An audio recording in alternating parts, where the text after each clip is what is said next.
Today we're doing a 2-minute tips and tricks video on silver soldering. I will show you how it's done, the solder, the flux, and the tools I use. First thing you're going to need is some heat. For this setup, I'm using the little torch. It comes with 5 different tip sizes which give you great control depending on the job. You'll need both gas and oxygen bottles for this torch.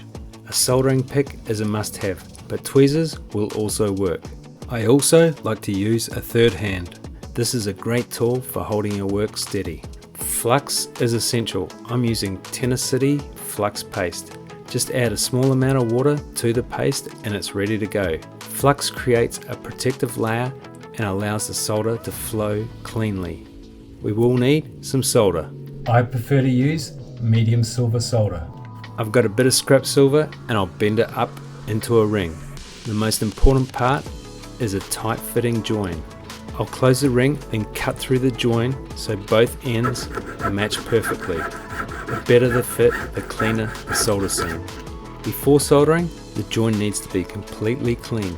Once that's done, apply the flux directly to the join. This prevents oxygen from forming oxides while the metal is heated. Add a little heat to warm the metal, then place a small piece of solder right in the center of the join. Heat the area evenly on both sides. Don't point the flame directly at the solder. Let the solder flow towards the heat. Once the solder flows through the join, pull the heat away immediately. That's it, clean and controlled.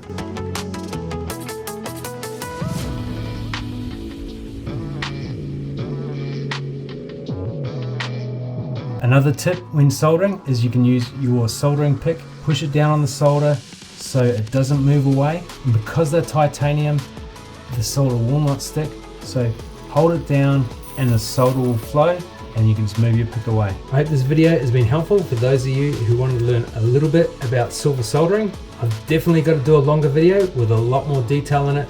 This is the 2-minute tips, so I've got 2 minutes. So subscribe to the channel and watch out for that video coming soon. Leave a comment below on what video you'd like us to do next, and like, share, and check this video right up here.